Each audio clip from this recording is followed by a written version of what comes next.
There's many types of regulation. There's regulation that's inappropriate for a given innovation, and then there's regulation that is appropriate. So the question really is not whether there should be a regulatory regime for crypto. Of course there should be, as there is for all of our financial service activities. The question is it one that's appropriate? Is it one that's well calibrated? Is it one that's well designed? I often push back against the notion that somehow quantity of regulation is a objective. Of course not. It's quality of regulation. The regulation must be fit for purpose. It must be suitable. And what we don't yet have is what is the appropriate form of regulation, and we don't have the SEC putting forward, I think, really appropriate ideas for it, innovative ideas that actually broaden financial access and financial inclusion, and that interpret investor protection as not just applying to the wealthiest in our society, but to all members of our society. That's the type of regulation we've got to get to.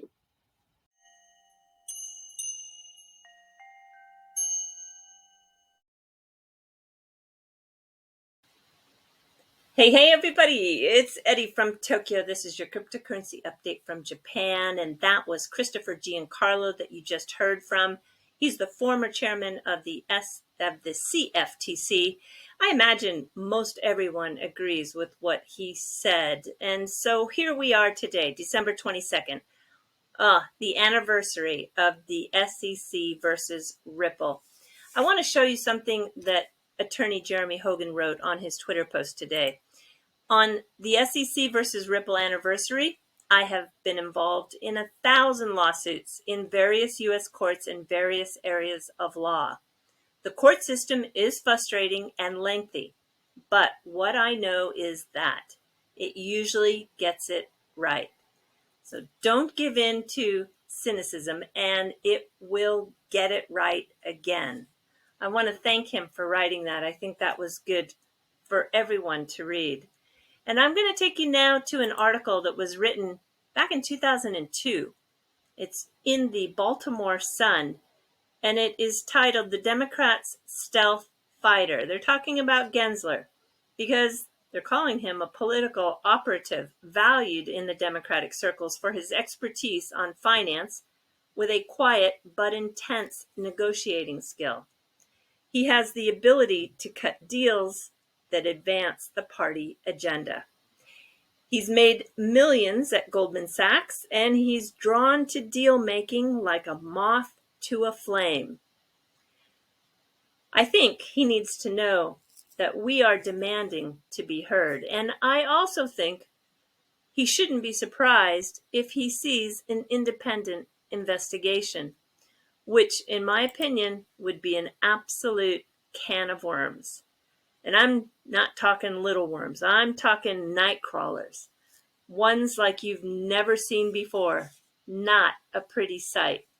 But what is impressive is even though Bitcoin has been basically going sideways for the last week, the alts are moving.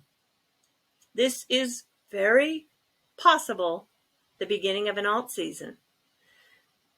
We have XRP moving among them, up 9% at 96 cents, more than 17% up on the 7-day. In the top 100, if you look at the 7-day gainers, now these are projects that have been moving while Bitcoin is going nowhere. We have Polygon with a 25% 7-day increase. Bora up 35%. Helium up 37%. Avalanche up 38%. Hedera up 40%. Curve, Harmony, Airweave, all more than 45% up. And topping all of them are two that are super impressive. Yearn Finance and Terra Luna, 66 and 64% up, respectively. The Terra founder, Do Kwon, predicts that there's going to be a stablecoin inflection point in 2022. The demand for his US dollar pegged coin, UST, is fast becoming the top choice in Asia, serving as liquidity for the thriving DeFi. Luna has had a 17,000% increase in 12 months.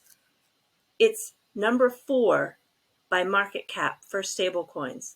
DeFi requires decentralized money at the base layer, so don't underestimate the runway left on Luna with this man in the driver's seat. And let me show you a big deal that was done today. This is finalized. It's an acquisition, and it is Visa acquiring Currency Cloud, a RippleNet partner, for $950 million. This deal was a good thing for XRP holders. Let me tell you why. Since July 2020, Currency Cloud has been promoting RippleNet as a solution for the SMEs, these small to medium-sized enterprises, for their cross-border payments. So when that switch for on-demand liquidity is flipped on, you can bet this particular corridor, which Currency Cloud has enabled, is charged. And the clarity will come. It will come one way or another. Another big milestone, this is thanks to @ShortTheFOMO. He tweeted out that the Sum wallet has reached 500,000 active users. That is a lot of users.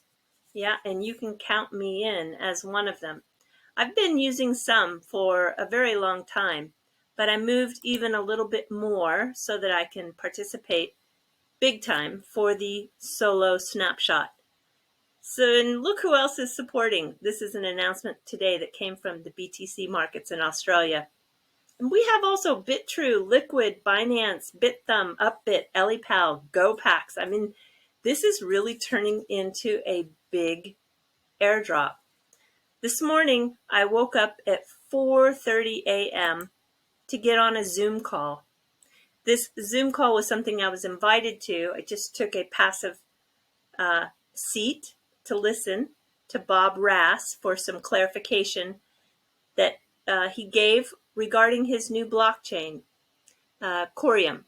And it has been built because he really wanted to do a build out with his ecosystem, but needed smart contracts. So I know a lot of people were disappointed it wasn't on the XRP ledger, but I think he just really wanted to get going on that.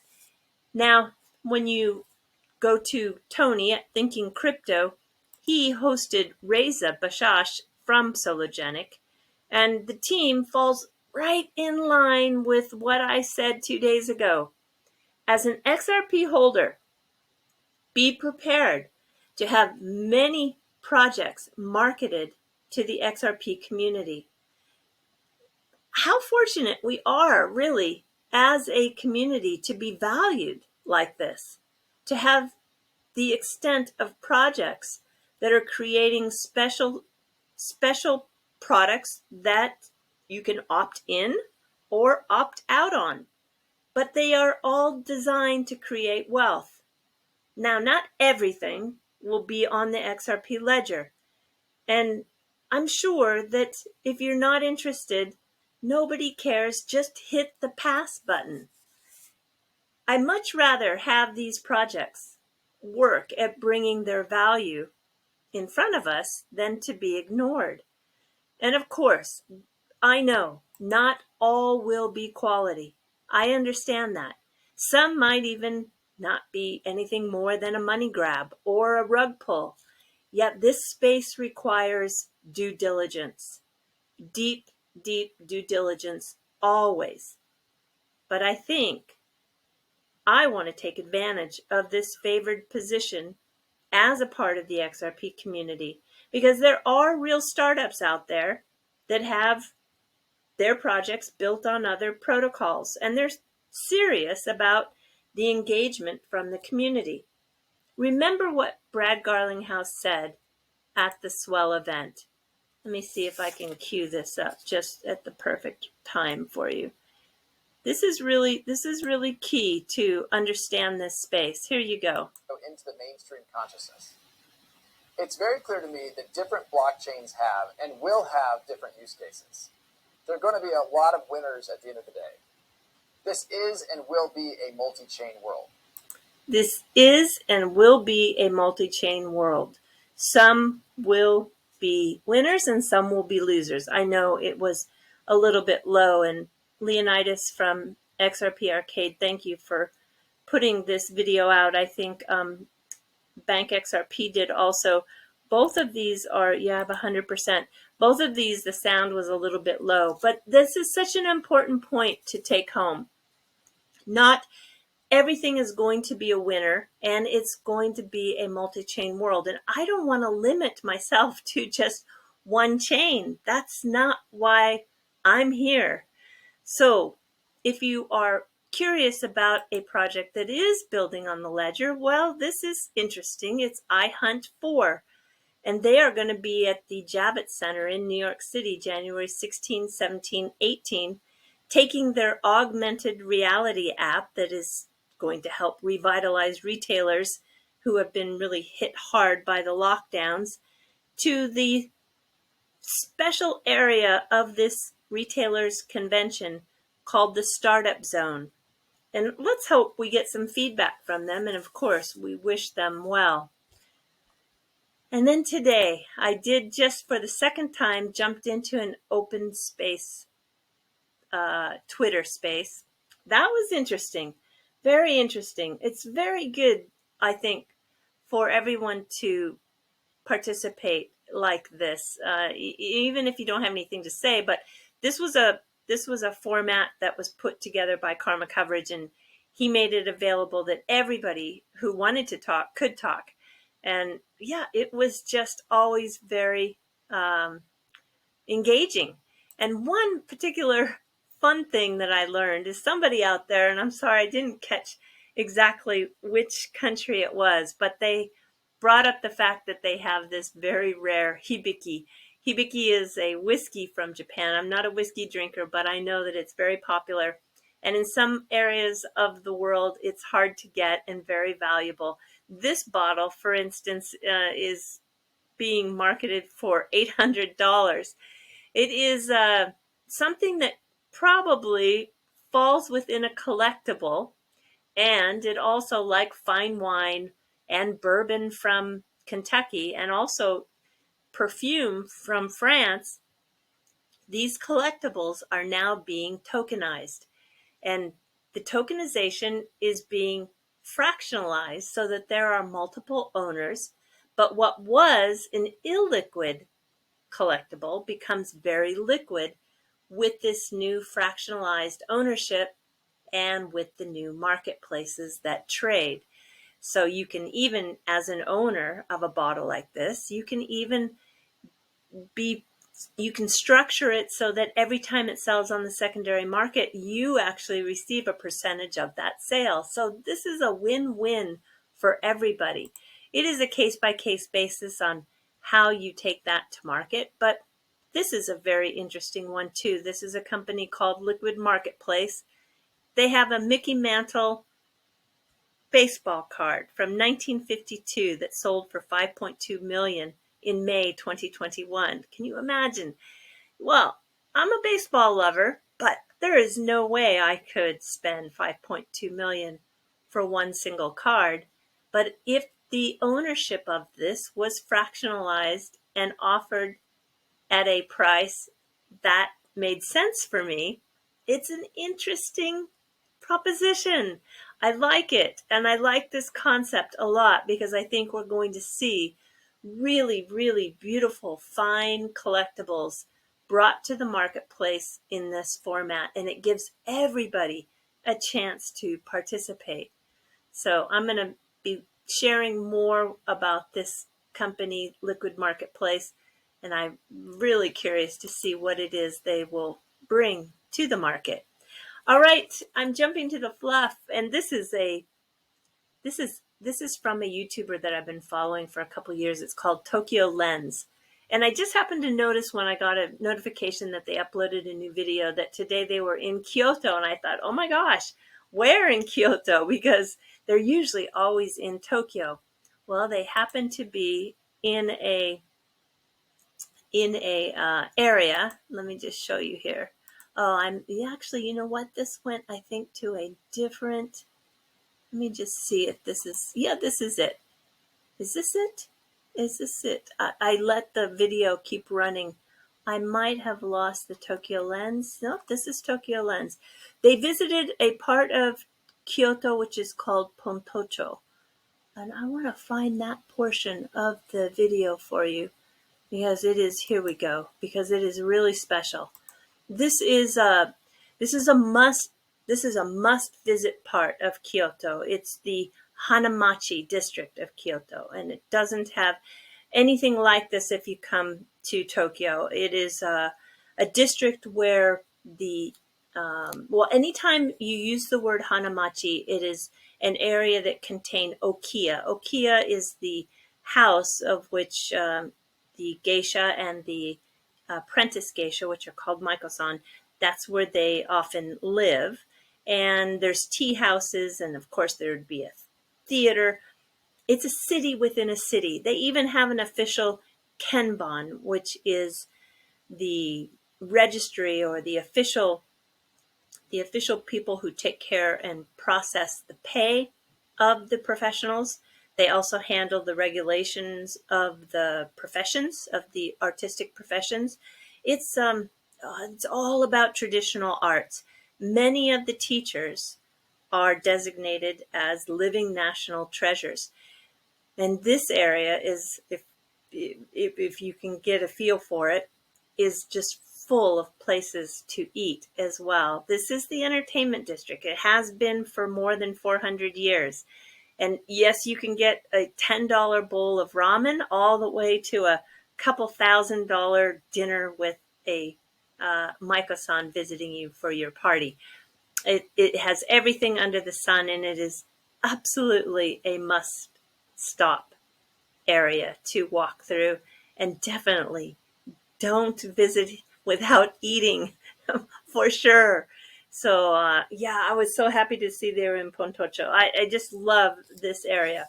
The maiko-san that are there, by the way, let me just kind of get out of this portion here. You know, the streets, these buildings have been maintained and kept almost in their original state for hundreds of years. That's also why it is incredibly special. But what you want to really pay attention to are the maiko-san. These are the gals that all start very young, and they are striving to make it to the elevation or the promotion of being a geisha. And I'll tell you, life is not all about taking beautiful photos with them. They are very, very busy. They are in high demand. They're in high demand for parties, performances, events, and you can really see that when they are working, rain, sleet, or snow, they're working. And they'll be out every day about 4:30 to 5:30 in the afternoon on the streets, going to their next event. They have a lot of parties, and during the daytime, they are training and they're working hard. This is serious stuff.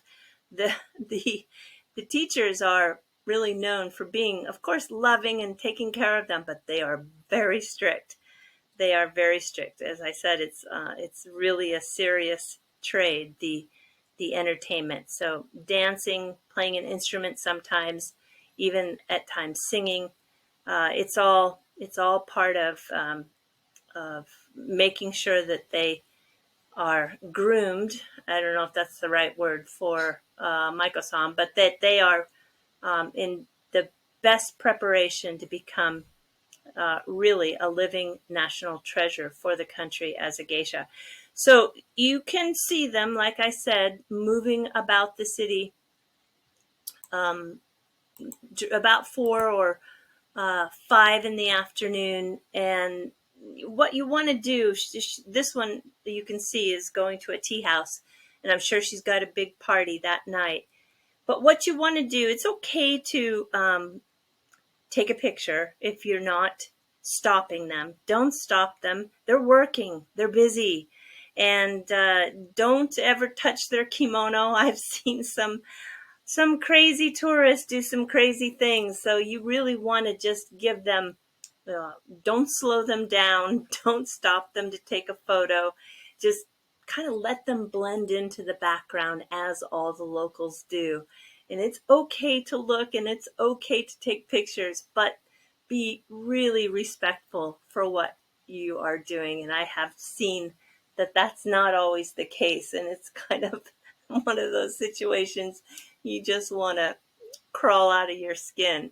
So just keep your manners when you are in Kyoto, but feel free to, they don't mind having people take pictures, but they do mind being stopped because, like I said, they are really on their way to work and they can't be late. That is for sure.